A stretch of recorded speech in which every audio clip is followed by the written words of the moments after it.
Тектіден текті туат, тектілік тұқым қуат демекші. Тарихта қалған қайсы бір аналарымызды, қарындастарымызды алып қарасақ, шыққан жері жаман болмаған екен. Ғабит Мүсіреповтың мынандай бір сөзі бар. Қазақтың қыздары ешқашан лүпілдеп мамықтың үстінде отырған емес. Қыс-қыстауда, жаз жайлауда аттың жалында, түйенің қомында өмір сүрген.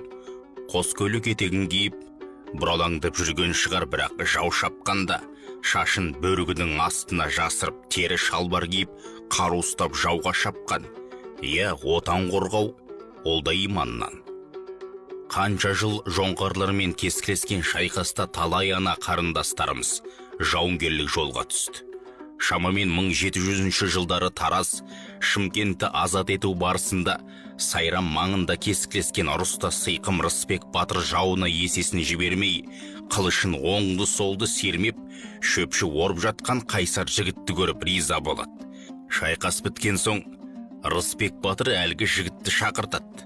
Сөйтсе, шашын бөрігіне жасырған ерлерше киінген жас қыз екен. Сонда Рысбек: айналайын қарындасым, соғы сол ер жігіттің еншісінде деген кезде қыз қолма-қол сөзін бөліп: жоқ аға, менің қайтпай жүрген кегім бар. Жауыздар менің әкем мен бауырымды өлтірді. Атым Монтай деді. Кеудесі кекке толы өжет қызды шеттетпей Рысбек: оташы бол, жаралыларға көмек керек дегенде Монтай: әкем жарықтық, ел танитын сынық шет. Оташы болу қолымнан келет деп келісті. Уақыт өте келе жау әскері бір күні жаралылар жатқан қосқа лап берді. Қаршадай Монтай қыз жаралыларға қару беріп атқа отырғызып өзі бастап жауға шапты. Осы қоян қолтық ұрыста барлығы ерлікпен қаза тапты. Ер қыздың ерлігі елесінде қалсын, ұрпаққа үлгі болсын деп Монтай қаза тапқан бұлақтың басына тас орнатты. Ол тасты халық Монтай тас деп атаған. Осындай зар заман кезінде Тама Есет батырдың қарындасы Тілеулі батырдың жұбайы Жапалақ ханым ерімен бірге жорыққа аттанған. Құралайды көзден атып, мергендігімен танылған, талай қалмақты жайратқан Жапалақ нөкерлермен қол жинауға бара жатқанда қалмақтарға тап болады. Күш тең емес еді. Ат үстінде отырған жас қыз келіншектермен бозбалаларды көргенде қалмақ қолбасшысы: қазақта еркек атаулы жоғалып, қатындар жорыққа кіріскен бе?